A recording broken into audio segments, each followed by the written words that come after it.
마지막에 정제 탄수화물 먹는 식사법을 실천하신다면 혈당 스파이크가 덜 할 거예요. 치킨에 맥주, 햄버거 세트 이런 조합은 혈당이 천천히 올라가다가 생각보다 이게 더 위험할 수도 있습니다. 운동을 꼭 하는 것, 이게 혈당 관리의 핵심이라고 보시면 됩니다. 당뇨 환자라고 자체를 포기할 필요는 없습니다. 오히려 식사 때 폭식을 막는 데에도 도움이 되실 겁니다.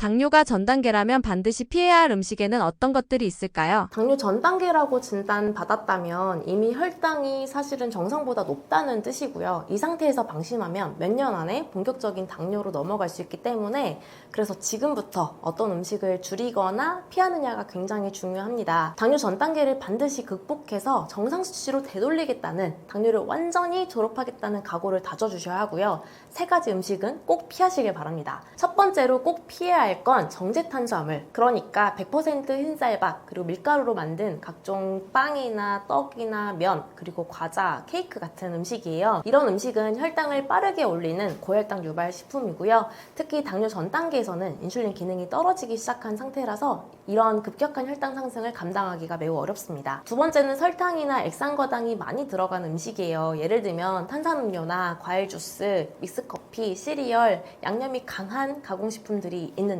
이런 음식들은 눈에 잘 띄지는 않게 단맛이 숨어있는 경우가 많기 때문에 성분표를 확인하는 습관이 필수입니다. 세 번째는 트랜스지방, 포화지방이 많은 음식이에요. 예를 들어 튀김, 패스트푸드, 마가린, 햄, 소시지, 피자 같은 음식인데요. 이런 음식은 혈당을 직접적으로 마구 올리지는 않겠지만 인슐린 저항성을 더 악화시키고 체중 증가를 유발해서 결국 당뇨 진행을 더 빠르게 만듭니다. 요약하자면 첫 번째, 100% 흰쌀이나 밀가루로 만든 음식들, 그리고 두 번째, 단맛이 강한 음료나 간식들, 그리고 세 번째, 튀김류나 가공식품, 이렇게 3가지는 당뇨 전 단계에서 반드시 줄이거나 피해야 할 대표적인 식품군입니다. 지금부터라도 현미, 통곡물, 채소 위주의 식단으로 조금씩 바꿔보면 당뇨로의 진행을 막고 되돌릴 수 있는 골든타임을 살릴 수 있습니다. 혈당을 급격히 올릴 수 있는 식단에는 어떤 것들이 있을까요? 당뇨 전 단계나 당뇨 환자분들이 식단을 짤 때 제일 조심하시는 게 바로 혈당 스파이크, 즉 식후 혈당이 급격히 치솟는 상황이거든요. 어떤 식단이 혈당을 급격히 올리는지 말씀드릴게요. 첫 번째는 정제 탄수화물 중심의 식단입니다. 국수나 라면, 식빵, 떡처럼 정제된 탄수화물로만 구성된 식사는 섬유질이 거의 없고 흡수가 빨라서 혈당을 순식간에 올립니다. 이런 음식들은 가급적 안 먹는 게 좋겠지만 만약에 먹더라도 채소 먼저 먹고 삶은 달걀, 견과류, 요거트나 연두부, 낫또 등의 단백질을 먹고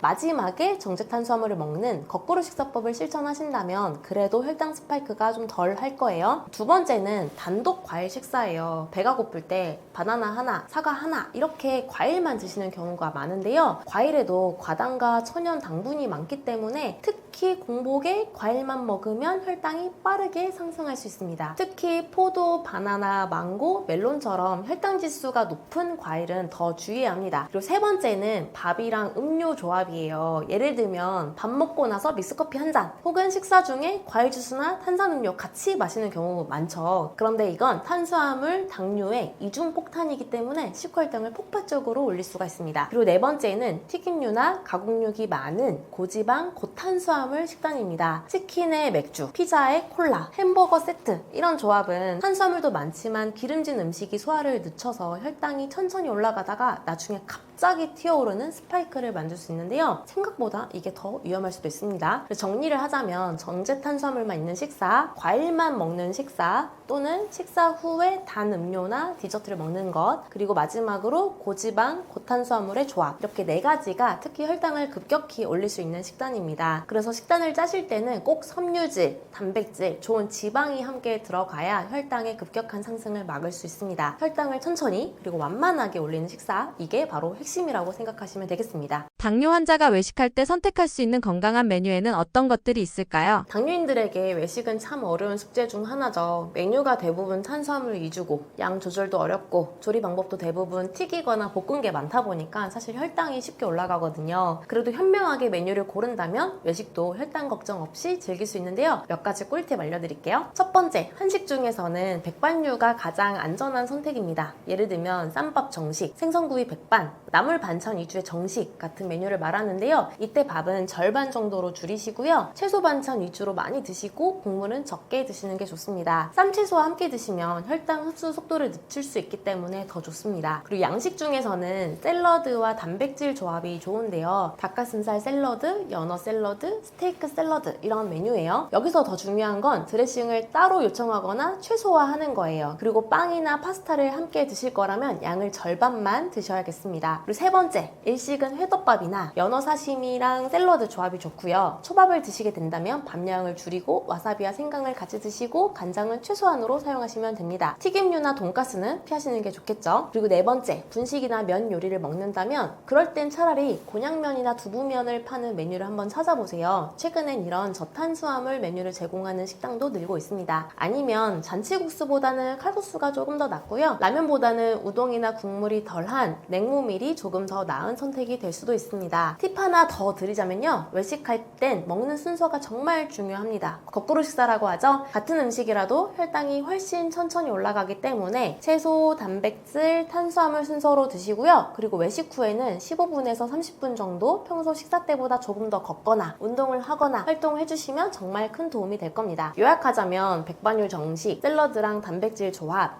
그리고 회덮밥이나 생선구이 아니면 면을 먹는다면 곤약면이나 두부면을 활용하는 것을 중심으로 메뉴를 선정하시면 되고요. 밥량 줄이고 채소 늘리고 조리법 신경 쓰는 것 그리고 거꾸로 식사와 식후 운동을 꼭 하는 것 이게 외식 혈당 관리의 핵심이라고 보시면 됩니다. 당뇨가 있어도 햄버거처럼 일반적인 패스트푸드를 가끔 먹는 것이 괜찮을까요? 원장님 저 햄버거 너무 좋아하는데 이제 평생 못 먹는 건가요? 결론부터 말씀드리면 가끔 조절해서 먹는 건 그래도 괜찮습니다. 우선 햄버거가 왜 당뇨에 안 좋은지부터 설명드릴게요. 먼저 일반적인 햄버거 세트는 정말 혈당에 안 좋은 3종 세트입니다. 빵은 정제 탄수화물 덩어리죠. 감자튀김은 고탄수의 기름 범벅이잖아요. 그리고 콜라는 설탕 폭탄입니다. 이 세 가지를 동시에 섭취하면 혈당이 순식간에 스파이크가 됩니다. 그리고 그걸 반복하다 보면 인슐린 저항성이 악화되고 당뇨가 더 진행될 수가 있어요. 그래서 먹고 싶을 때는 전략적으로 먹는 게 핵심입니다. 네 가지 방법 알려드릴게요. 첫 번째는 단품만 먹기입니다. 햄버거 하나만 먹고 감자튀김이나 탄산음료는 생략하시는 거예요. 대신 물이나 무가당 차를 마시고 가능하면 샐러드를 함께 곁들이시면 좋아요. 두 번째는 빵의 양을 줄이는 거고요. 제가 주로 하는 방법인데 버니라고 하죠. 빵을 하나만, 두 개 중에 하나만 먹거나 속재료만 따로 먹는 디콘스트럭트 방식으로 드셔도 좋습니다. 예를 들어 빵 한쪽은 제거하고 고기나 야채만 먹는 식이죠. 세 번째, 거꾸로 식사를 활용해서 식사 순서에 신경을 쓰는 것입니다. 샐러드나 닭가슴살 같은 단백질을 먼저 먹고 햄버거를 나중에 먹으면 혈당 상승 속도를 좀 줄일 수가 있습니다.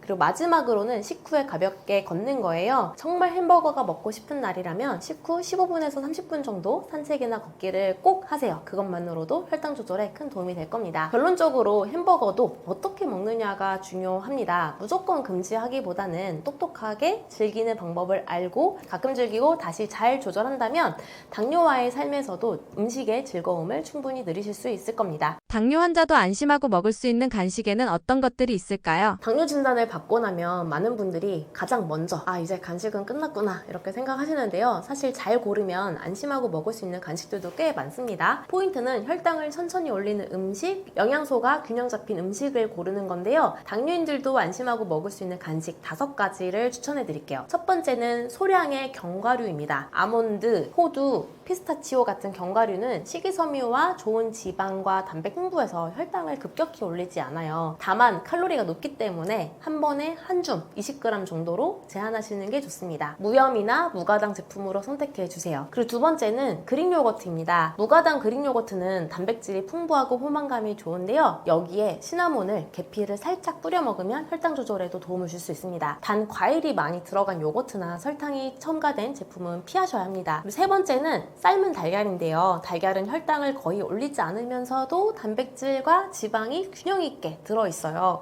특히 식사 사이에 출출할 때 간식으로 드시면 식사 조절에도 도움이 됩니다. 기름에 굽기보다는 삶은 형태가 가장 좋습니다. 그리고 네 번째는 연두부나 두부구이 또는 두부 스낵 등등 두부를 추천하고 싶은데요. 두부는 단백질이 풍부하고 포만감도 높아서 추천할 수 있는데요. 요즘은 간장 없이 구운 저염 두부 스낵도 나오고 있고요. 아니면 집에서 간단히 두부를 에어프라이어에 에어프라이어나 팬에 구워서 간식처럼 먹는 것도 아주 좋습니다. 시중에 파는 연두부도 먹기가 편하니 냉장 보관했다가 하나씩 꺼내 드시는 것도 좋습니다. 5번째는 나물이나 채소 스틱, 그리고 무가당 땅콩 버터인데요. 당근, 샐러리, 오이 같은 채소를 미소된장, 무설탕 땅콩버터 같은 소스에 살짝 찍어 먹으면 입이 심심할 때 아주 훌륭한 간식이 됩니다. 섬유질 덕분에 혈당도 안정적으로 유지가 되고요.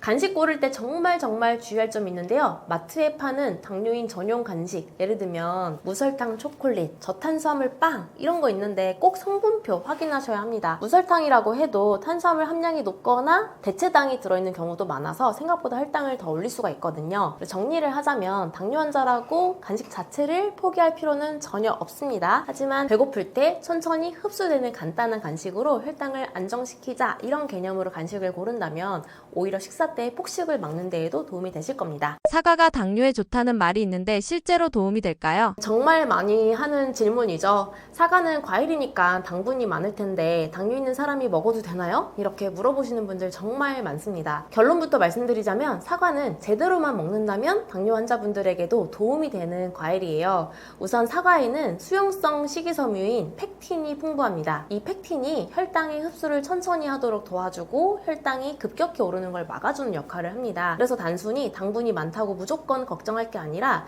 당분의 성질과 함께 섭취되는 섬유질까지 같이 봐야 하는 거죠. 게다가 사과는 GI라고 하는 혈당 지수가 비교적 낮은 과일 중 하나라서요. 같은 양의 바나나나 포도보다도 혈당을 천천히 올리는 편에 속합니다. 그리고 또 하나 중요한 이유는 항산화 성분이에요. 사과 껍질에는 퀘르세틴이라는 성분이 들어있는데 이게 혈관 염증을 줄여주고 인슐린 저항성을 개선하는 데 도움이 되는 항산화 물질입니다.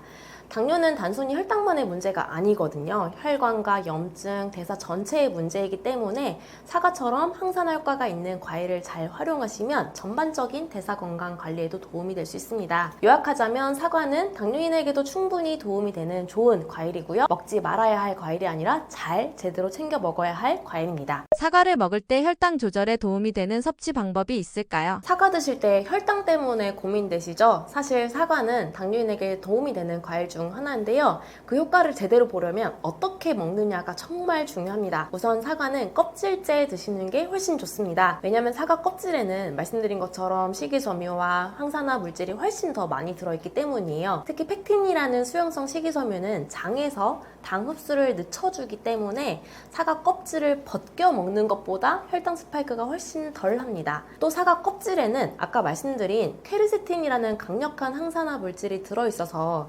염증을 줄이고 인슐린 저항성을 낮추는 데도 도움이 되는 성분이기 때문에 껍질을 그냥 버리는 건 사과의 이점을 절반 이상 버리는 거라고 보셔도 됩니다. 그 다음 중요한 포인트는 먹는 타이밍이에요. 사과는 단맛이 나는 과일이다 보니 공복에 드시면 혈당이 확 오를 수 있습니다. 그래서 제일 좋은 건 식사와 함께 드시거나 식후 간식으로 조금씩 나눠서 드시는 겁니다. 특히 단백질 음식과 같이 먹으면 소화가 느려지고 혈당도 덜 오르거든요. 예를 들면 사과를 반 개 정도 잘라서 삶은 달걀이나 견과류, 요거트, 낫또 이런 거랑 같이 드시면 혈당 관리에 훨씬 더 유리합니다. 이렇게 드시면 포만감도 오래가고 식욕 조절에도 도움이 됩니다. 그리고 꼭 말씀드리고 싶은 게 있는데요. 사과는 씹어서 드셔야 합니다. 주스로 드시면 절대 안 됩니다. 주스로 만들면 식이섬유는 다 빠지고 당분만 빠르게 흡수되기 때문에 혈당이 확 치솟게 되거든요. 그러니까 사과는 통으로 껍질째 천천히 씹어서 드시는 게 가장 좋습니다. 한 번에 먹는 양은 적게 식후 간식으로 활용하시는 게 좋고요. 사과는 껍질째 식사 중이나 식후에 단백질과 함께 천천히 씹어서 드시는 게 당뇨인들의 혈당 조절에 가장 도움이 되는 섭취법입니다. 같은 사과라도 이렇게만 드시면 혈당 걱정 훨씬 줄어드실 거예요. 사과 외에 당뇨 환자가 안심하고 먹을 수 있는 과일에는 어떤 것들이 있을까요? 당뇨가 있는 분들은 과일이 달다고 해서 무조건 피하시려고 하는데 사실 잘 고른 과일은 당뇨 환자분들에게도 도움이 됩니다. 혈당을 급격히 올리지 않고 오히려 식이섬유와 항산화 물질 덕분에 혈당 조절이나 염증 억제에 도움이 될 수 있거든요. 그럼 사과 말고도 당뇨 환자가 비교적 안심하고 먹을 수 있는 과일에는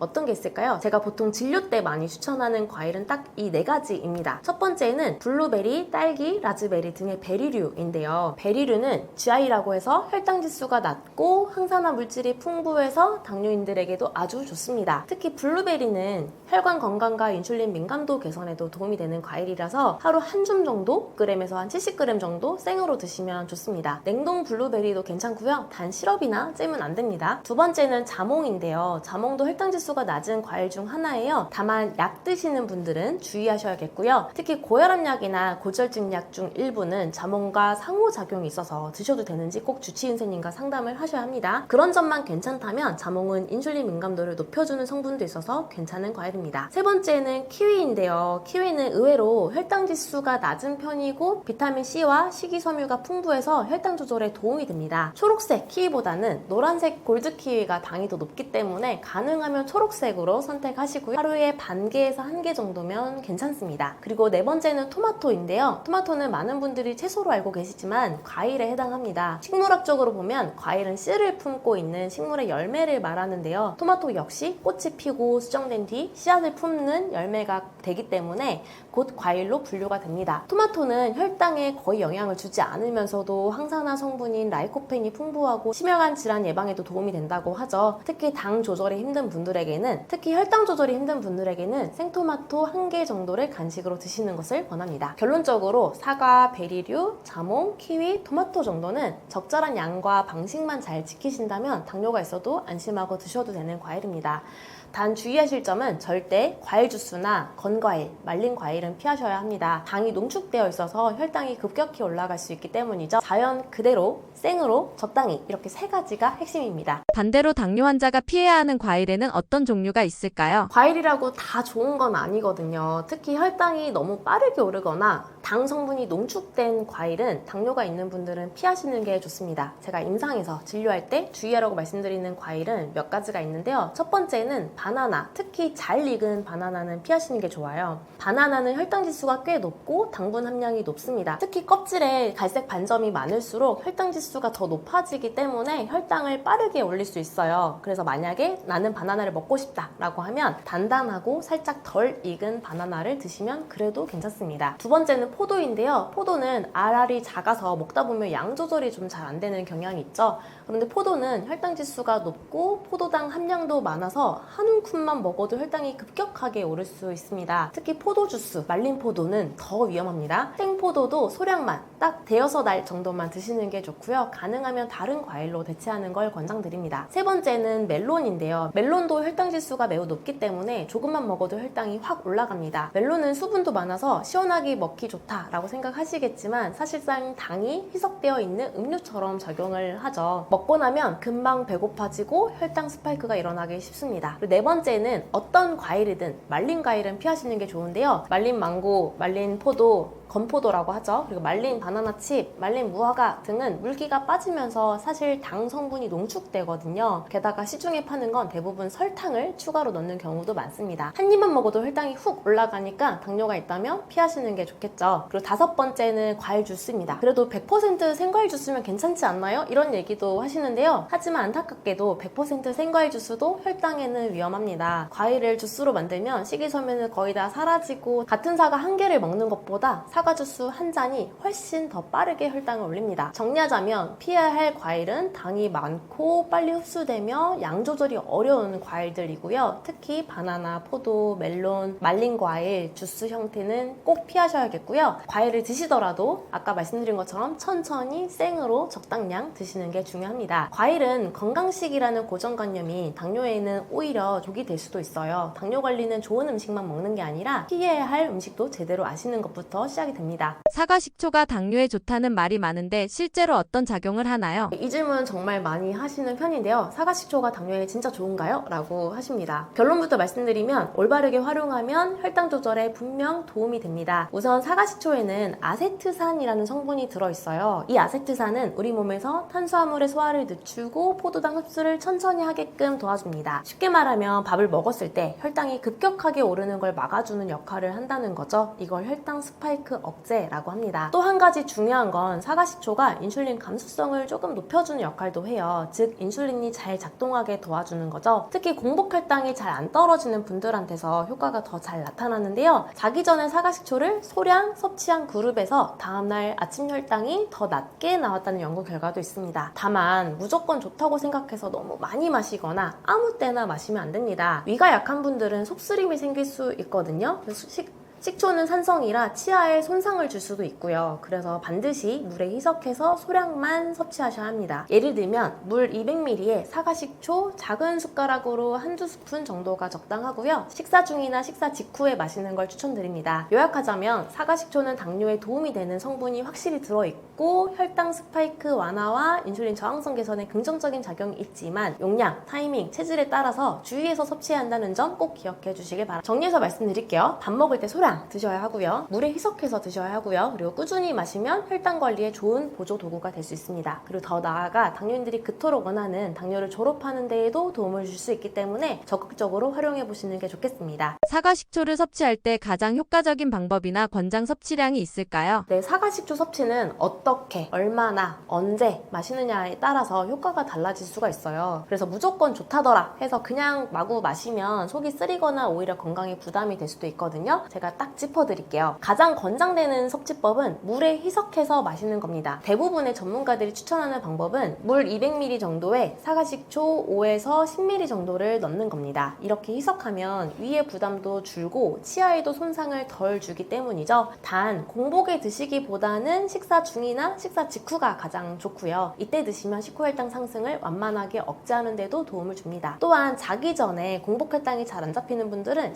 저녁 식사 직후에 섭취하는 것도 고려해 볼 수 있어요. 희석해서 마시는 것 외에도 조금 더 부담 없이 사과식초를 활용하고 싶으신 분들께는 다음과 같은 방법도 추천드리는데요. 우선 샐러드 드레싱에 활용하시면 좋습니다. 샐러드가 당뇨에 좋은 건 확실하지만 사실 드레싱이 너무 달면 당뇨에 오히려 악영향을 주기도 하거든요. 그래서 직접 드레싱을 만들어서 샐러드에 뿌리면 좋은데요. 올리브유, 레몬즙, 사과식초, 약간의 소금이나 허브를 섞으면 건강한 드레싱을 만들 수가 있습니다. 샐러드 먹을 때 한번 활용해보세요. 다음으로 샐러드 같은 생식이 부담스러운 당뇨인 분들도 비교적 편하게 실천할 수 있는 방법이 있는데요. 바로 식초를 따뜻한 물과 계피와 함께 마시는 것입니다. 따뜻한 물에 사과식초를 희석하고 계피가루 한 꼬집을 넣으면 혈당 조절을 도와주는 두 가지 재료가 시너지 효과를 낼 수도 있어요. 단 위장이 너무 약하신 분들은 계피는 생략하셔도 좋습니다. 마지막으로 플레인 요거트에 사과식초 몇 방울을 넣어 드시는 분들도 있으니까요. 한번 참고해보세요. 마지막으로 꼭 기억하실 점은 사과식초는 어디까지나 혈당 관리에 도움을 줄 수 있는 보조 도구라는 점입니다. 이걸 마신다고 해서 밥을 2공기씩 먹거나 빵, 과자를 마음껏 먹어도 된다는 건 절대 아닙니다. 적절한 식단과 생활 관리를 하면서 동시에 사과식초를 소량씩 올바르게 활용하시면 당뇨 관리에 분명히 좋은 결과가 따를 수 있고요. 더 나아가 당뇨를 졸업할 수도 있을 겁니다.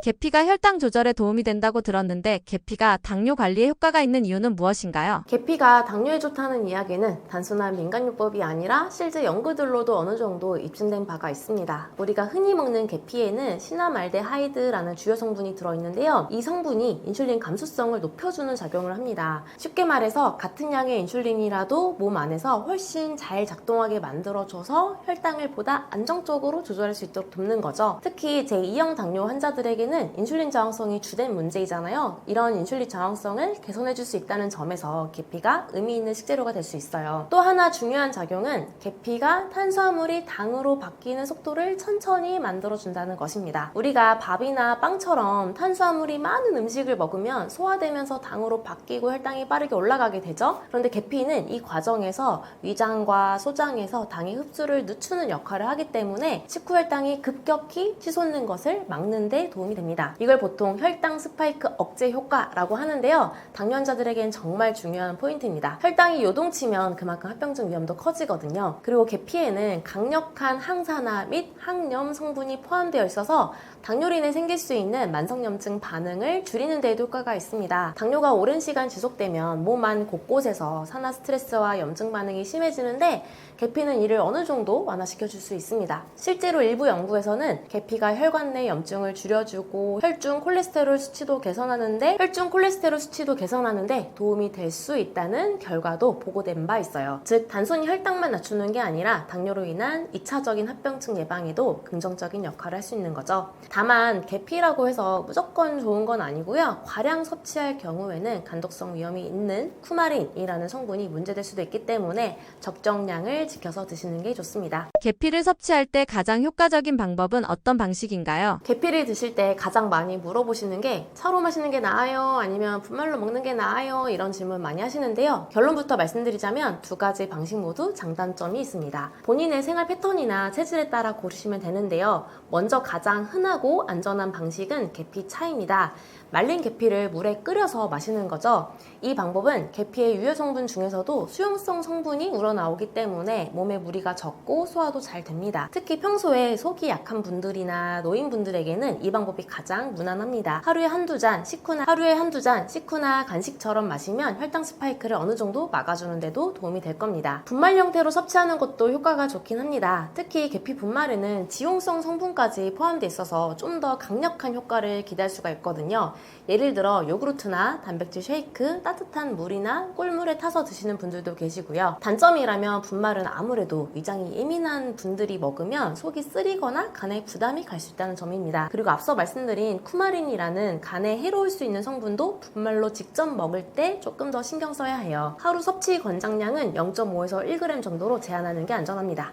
한 가지 팁을 드리자면 계피는 공복보다는 식후에 드시는 게 좋습니다. 식후 혈당을 천천히 올라가게 도와주는 역할이 크기 때문에 식사 후 30분에서 1시간 이내에 계피차 한 잔 혹은 분말을 소량 드시는 방식이 가장 이상적입니다. 정리하자면 위장이 약하면 차로 드시고요. 강하면 체력 괜찮은 분들은 분말도 가능합니다. 하지만 어떤 방법이든 꾸준하고 적정량을 유지하는 게 제일 중요합니다. 계피에도 종류가 여러 가지 있다고 들었는데 당뇨 관리를 위해 사용할 경우에는 어떤 계피를 고르는 것이 가장 좋을까요? 많은 분들이 계피는 다 똑같다 이렇게 생각하시는데요. 사실 계피도 종류가 있어요. 대표적으로는 두 가지가 가장 많이 알려져 있죠. 하나는 카시아, 또 하나는 실론 시나몬입니다. 이 둘은 모양도 다르고 향도 다르고 건강에 미치는 영향도 조금 다릅니다. 우리가 마트나 약재상에서 흔히 접할 수 있는 건 대부분 카시아 계피예요. 향이 강하고 가격도 저렴해서 많이 유통되는데 이 카시아에는 쿠마린이라는 성분이 비교적 많이 들어있습니다.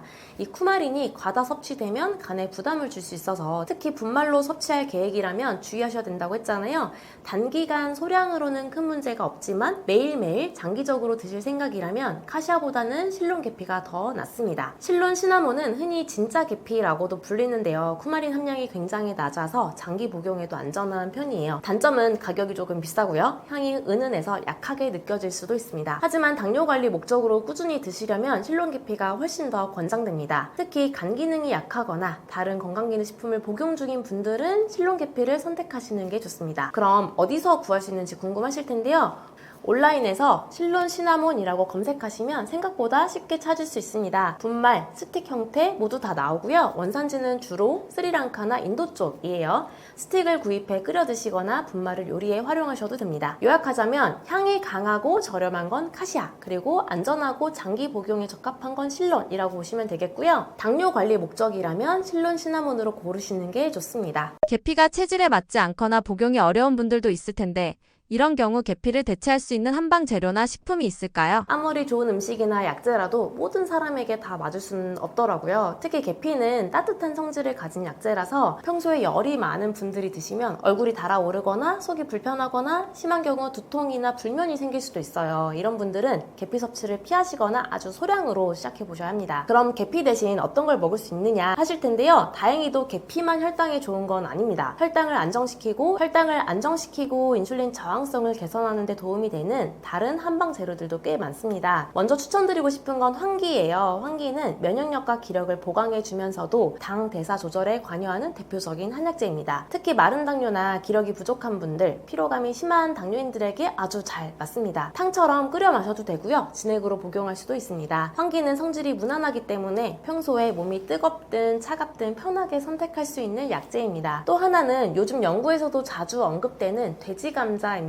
이건 한약재라기보다는 사실 식품에 가까운데요. 이눌린이라고 하는 수용성 식이섬유가 풍부해서 혈당 상승을 완만하게 만들어줍니다. 간편하게 볶아서 차처럼 드시는 분들도 많고요. 말려서 분말로 섭취해도 좋습니다. 돼지 감자는 계피만큼은 아니지만 성질이 따뜻한 편이라서요. 몸에 평소에 열이 많거나 땀이 많은 분들은 그래도 피하는 게 좋겠죠. 마지막으로는 여주를 말씀드리고 싶은데요. 여주는 한약적으로도 췌장을 보호하고 열을 내리는 효능이 있어서 혈당 조절에 효과가 있다는 게 여러 연구에서도 확인되고 있습니다. 맛이 워낙 세기 때문에 많은 분들이 꺼리시지만 차로 우려 마시면 맛이 꽤 순해지거든요. 그래서 차로 드시는 게 좋고요. 요즘은 여주 환이나 농축액 같은 가공 제품도 많이 나와서 편하게 드실 수 있습니다. 다만 여주는 성질이 찬 편이라서 평소에 몸이 차거나 소화 기능이 약한 경우에는 먹고 나서 속이 쓰리다고 하시는 분들도 있더라고요. 그런 분들은 여주를 피하시는 게 좋습니다. 한의학의 장점이 바로 이런 체질 맞춤 치료인 것처럼 평소에 약재를 가지고 물을 끓여 먹거나 음식에 활용할 때에도 체질에 맞게 활용하시면 됩니다. 그러니까 계피가 체질에 안 맞는다고 너무 아쉬워할 필요 없고요. 나에게 맞는 다른 재료들을 잘 골라서 활용하시면 되겠습니다. 그리고 이런 차를 꾸준히 마시는 것만으로도 당뇨인들이 그토록 원하는 당뇨를 졸업하는 데에도 도움을 줄 수 있기 때문에 적극적으로 활용해 보시는 게 좋겠습니다. 계피를 섭취하기에 가장 좋은 시간대가 따로 있을까요? 이 질문도 정말 많이들 하시는데요. 계피가 좋다는데 도대체 언제 먹는 게 제일 좋을까요? 라는 질문을 많이 하십니다. 결론부터 말씀드리자면 식사 후 혈당이 가장 많이 오르는 분들은 식후 계피 섭취가 더 유리하고요. 인슐린 저항성이 심하거나 공복 혈당이 높은 분들은 공복 계피 섭취가 도움이 될 수 있습니다. 예를 들어서 식후 혈당 스파이크가 자주 생기는 분들이 있어요. 밥만 먹으면 200 가까이 치솟고 졸리고 무기력해지는 분들 있거든요. 이런 분들은 식후 15분에서 30분 정도쯤에 계피차 한 잔을 마셔주는 것만으로도 혈당이 훨씬 덜 튈 수 있습니다. 실제로 계피는 당질의 흡수를 느리게 하고 인슐린 민감도를 높이는 역할을 하기 때문에 식후 혈당 조절용으로는 꽤 좋은 전략이 됩니다. 반대로 공복 혈당은 130 미만으로 조절되는 게 보통의 목표 범위이거든요. 그런데 그 이상 나오는 분들이 있을 거예요. 즉 아침에 일어나서 공복 혈당을 재보면 항상 130 이상 나오는 분들이 있다. 이런 분들은 자기 전에 계피를 소량 섭취하는 방식이 도움이 될 수 있습니다. 계피는 간에서 포도당이 너무 많이 분비되지 않도록 억제하는 작용도 있어서요. 밤새 쌓이는 혈당을 어느 정도 조절해 줄 수 있거든요. 하지만 여기서 중요한 건 개인의 체질과 소화력입니다. 속이 약하거나 소화가 예민한 분들은 공복에 계피를 먹으면 속쓰림이 생길 수도 있으니까요. 그럴 때는 식후로 옮기거나 소량부터 테스트해 보시는 게 좋습니다. 결국 언제가 가장 좋은가요? 라는 질문의 답은 당신의 혈당 패턴에 따라 다릅니다. 이고요. 가장 좋은 건 혈당을 측정하면서 공복, 식후 각각 먹어본 후 어떤 때 더 안정되는지 직접 확인해 보시는 것도 좋아요. 혈당은 숫자니까요. 솔직하고 계피 효과도 객관적으로 확인할 수 있거든요. 그러니 나에게 맞는 시간대를 찾아보는 것, 그걸 한번 해보시고 그게 가장 현명한 계피 활용법입니다. 당뇨는 평생 관리하는 병이 아닙니다. 당뇨는 졸업할 수 있는 병입니다. 그리고 졸업해야 하는 병이기도 하고요. 단 한 번이라도 당뇨를 졸업하면 심장질환 위험은 40%, 그리고 콩팥, 심장질환 위험은 33%가 줄어든다는 사실은 이미 연구로도 입증이 됐습니다. 당뇨를 그냥 관리만 하다가 합병증을 기다릴 게 아니라 지금 당장 졸업에 도전해야 하는 이유입니다. 건강상의 이득이 훨씬 더 크기 때문이죠. 또한 당뇨를 졸업한 분들은 혈당뿐 아니라 소화, 수면, 피로, 변비 같은 전반적인 건강이 회복되는 경험을 하십니다. 진짜 건강으로 가는 길, 저는 당뇨 졸업이 유일한 해답이라고 확신합니다. 그 시작은 거창할 필요가 없습니다. 오늘 말씀드린 내용 중에 당장 따라서 할 수 있는 것 하나만 골라서 바로 실천해보세요. 그 작은 변화가 내일의 공복 혈당을 바꾸고 당화혈색소를 바꾸고 당뇨 졸업을 이끌어낼 것입니다. 당뇨는 평생 관리하는 병이 아닙니다. 졸업 가능한 병입니다. 지금 도전하십시오. 우리나라 600만 당뇨인이 모두 당뇨를 졸업하는 그날까지 함께 연구하고 노력하겠습니다. 한약적 치료가 궁금하거나 도움이 필요하다면 당보만의원으로 문의주세요. 감사합니다.